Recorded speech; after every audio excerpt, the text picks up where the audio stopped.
Hey guys, this is OddOneGaming. This is going to be another Dragonheir Silent Gods video. In today's video, I'm gonna do a full breakdown of the Otherworld preparation, Otherworld exploration that we have. I just saw adventure preparation. I was gonna say that, but I wanted to have a full breakdown of this, explaining what needs to be done, what you should be doing, and all of that. I didn't get the chance to do it yesterday. I was really busy RL, so I'm just doing it today. And there's quite a few things that you need to understand, so you don't kind of stress out about it, because it's completely different compared to how it was last time this was around, where everybody avoided to do, the quests and domains, and everybody just did Chaos Shadows. So let's check this one out.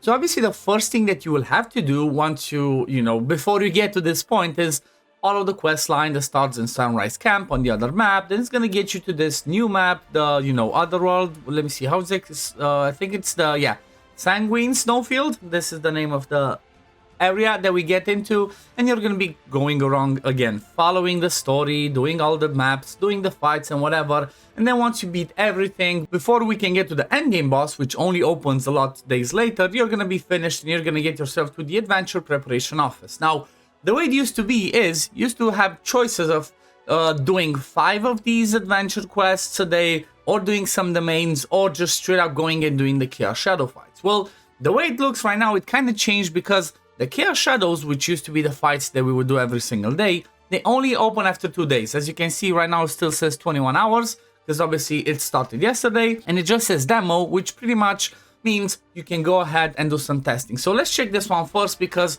this is the most important one that used to be the most important one that everybody used to do, and we would all just be spamming this one and ignore everything else. Well, as we can see, it's still the same bosses that we had as continental challenges, right?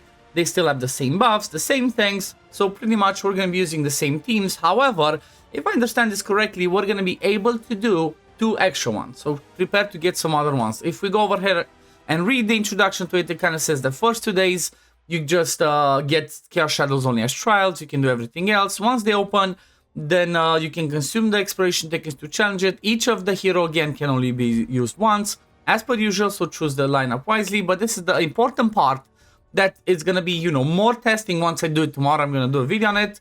It says, after each challenge, rewards are issued based on your damage rating. Exceeding the highest damage rating grants bonus exploration progress, right? So let me move myself a little bit to the other side, because you're gonna see that what it says over here is, obviously, if you do the highest damage, which is S, which is gonna be 22 million, right?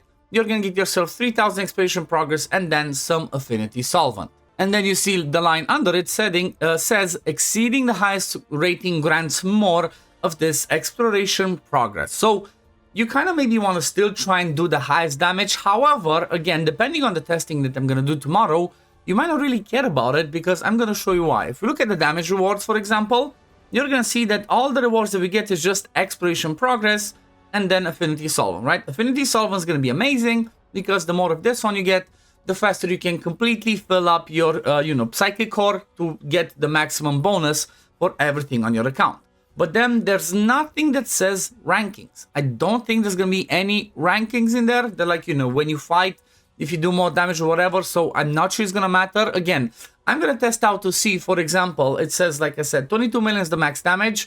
I'm gonna try and throw, first of all, is gonna be my wild team, right? That's the highest one that I did 265 million damage. I'm gonna try and see how much extra do I get of this exploration progress based on that, and then I'm gonna do some math tomorrow. Now, why do I keep emphasizing this? Well, based on the exploration progress you get, you're gonna get the rewards down here. Now, it's completely different compared to how it used to be. What do I mean by that? Well, if we look over here, you get no Chaos Clepsydra, right? There's nothing that gives you Chaos Clepsydra, which matters for the ranking of the season, so you don't really care about it, honestly. Like, apart from just hitting all the milestone rewards over here to grab the last, Master Scroll, obviously grab the, some Hero Lights we see over here, some War Marrow.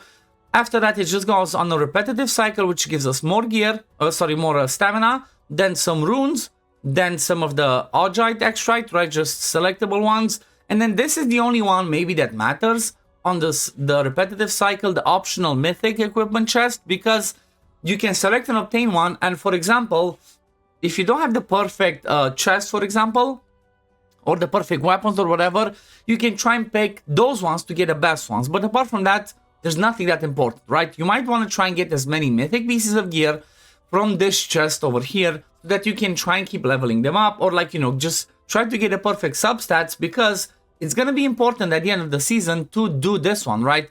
Get your 4 best pieces, which obviously you're going to try and make the mythic to carry over to season 2. Like, for example, you can see the first piece that I have, it's the one that I forged, which obviously is going to be my best attack percent glove with enlightenment for my derivative damage dealers. But that's pretty much it, right? There's nothing that you're going to be like, oh, if I don't have the perfect 8 teams at the start, I'm going to miss out. It's not the case, because you don't get that Chaos Clepsydra, that whatever it's called for the ranking, so it doesn't really matter. So because of that reason, it's, you know, you don't really have to stress about getting all the perfect teams in there. You can maybe just go ahead, again, based on what I'm going to check tomorrow, because the thing that I want to check tomorrow is, let's say it gets me 3,000 right per maximum run. Okay, you know what, let's just do some quick math over here. So give me 3,000 per fight, let's see, times 8, I get 24,000 per day. And let's see, I'm at 26, so let's see, what's the maximum points that we need? Okay, the maximum points is 300,000. So you get 24,000 per day, that's 300,000 split by 24, that takes around 10 days to just get this one, right? To just get the max rewards, and you're good to go. However, based on what we're gonna see, the, you know, what's gonna be the overflow damage that we do, we're gonna get more. Also, you can get some more stuff from, let's check the preparation quests, because everybody should be doing these first, right? These are just quests. Make sure you do all of these ones. It gives you a big chunk on day 1. Maybe you've already done it. If not, just do them, because it doesn't cost you those tickets. Then you're gonna have the personal quest, which says, you know, do the 8 story quests. It gives you a big chunk. Then get the top domains, which I did all of them, because, you know, what else are you gonna do? It's the only thing you can use. Just go ahead and do all the domains. You get some big chunks of the 3,000. And then this is gonna be the last one, which is gonna give us another big chunk of 15,000. So this one's gonna be once the Chaos Challenge open. But at the same time, you're gonna have the Alliance ones. That's gonna give you another, what, 15, 40,000 plus 45. Everybody should easily get the Master Scroll just by doing the minimum amount of damage. And then, you know, the repetitive cycle doesn't really matter. So make sure you do your story quests, make sure you do your personal quests, and then also make sure you push these to get to stage 5, right? Once you be stage 5, today at least, you know, second day, or like, you know, if you watch this in the future, second day, you're gonna have 1 extra left over, right? Because there's 15, you get 8, 16. Do 1 extra to get a 500, that's it. And then the next day, which is going to be tomorrow for me, you're going to start doing the Chaos Shadows. And that's about it, right? In the meantime, we're going to keep gathering these buffs. You're going to see if you do a total of 3 million, which I already have, you're going to get all of these buffs for the end game fight, right? So it's pretty much, you know, I'm not sure what, what's it called?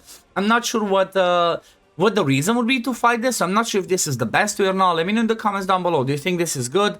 Do you think this is bad? But I believe that maybe they shouldn't have completely scrapped it, or I don't know, because right now it's the quirky thing, and the weird thing is that this one, the next quest, this side, what is it? Let me see if I can actually find, but the end game boss opens in 10 days, something like that. Let me see. Yeah, so Resurging Dragon stage starts in 9 days, so it's gonna be, from my point of view, maybe 10 days of boring stuff.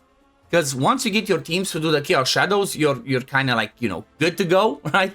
You get the teams, you fight them, you do that in like, I don't know, 10 minutes, and you're done. Maybe that gives us time to push the, you know, that gives us time maybe to push the Feymeander, to do some arena if you care, to maybe get all of the ancestral, you know, ruins, exploration stuff, or what is it, endless ranking things, because, you know, those ones can give us a ton of stuff, right? It's like you can get a lot of war model from here and whatnot, but I know this looks weird. Also, one thing that's really important to keep in mind, temporal vortex is more important than ever now, because if we look at the temporal vortex, let me see if I can go over there, not on the map. I still get confused even though I've been playing this for a while, but temporal vortex is more important than ever, because this is the one that from the beginning till the end still gives a ton of rewards. So now you're gonna see that the rewards ranking give you a ton more echoes of Clepsydra. This used to be, I used to get like up to 900, I think, before phase 3. Now in phase 3 it gives a lot more, so you definitely want to try your best to place as high as possible so you can get as much echo of Clepsydra